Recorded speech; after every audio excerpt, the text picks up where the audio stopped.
iyi mbwa se ngo ni bicamo irenda kumfata amafaranga yanjye cyose muramuhamagarira no arankubye kabisa. Uyu mugabo nk'uko buri gihe urumbeshya utabasha kujyana mu mafaranga yanjye uhora ankupa ubundi mesaje atazisubiza ko ibi bizakunda. Reka ze mubaza. Halo? Niko bicamo we. Rwose amafaranga yanjye ko wazi ko burundu. Asha umudamu agiye kugeza kuko agiye kuzajya mu bitaro utaje ku musoko gure ko nameze.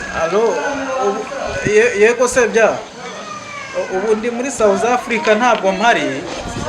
Nagiye hanze ariko ninza rwose tuzabonana kandi ndumvira gahunda dufitanye izadi. Uri mu mahanga se uri hehe? Tugwe nyine avuga kuri mu mahanga.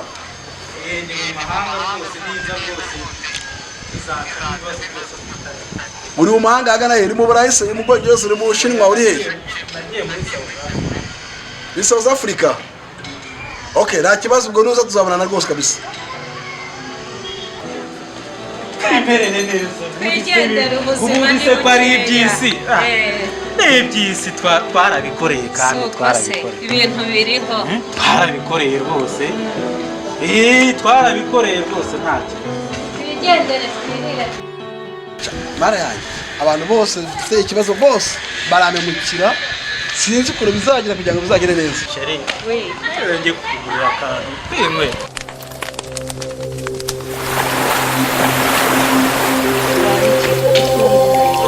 Muraho se bya? Bicamo we. Muraho neza? Namahoro. Bicamo we. Amakuru ni meza. Buriya rero aba bagabo ko basa naho kugize ubwoba Sheri. Se bya igihe nakubwiraga ngo ndi hanze rwose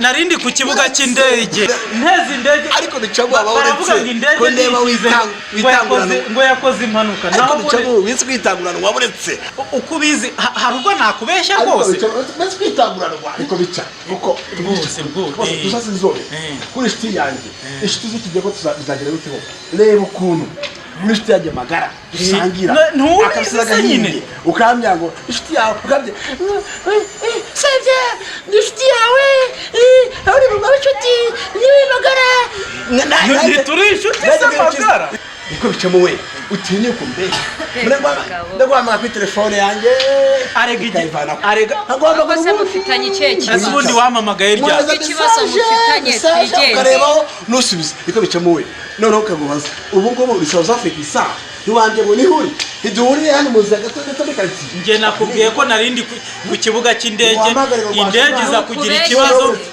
Sheri no kubeshya ibyo mureba kugira ngo umugore wanjye arembe ajye mu bitaro abana banjye barembe burya nawe tukubitanye mba ku kibuga cy'indege indege bavuze yuko itakije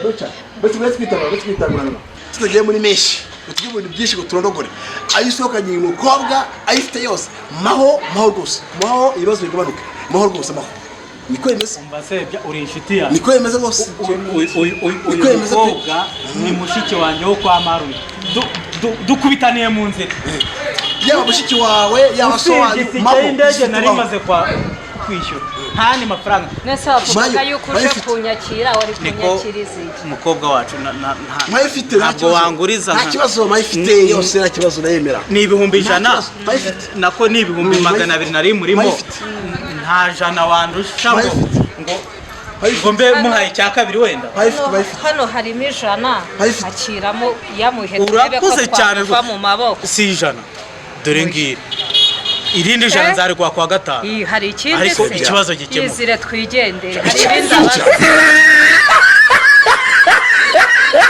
utibagirwa gukora like share na subscribe kuri YouTube channel ya Eric G Star.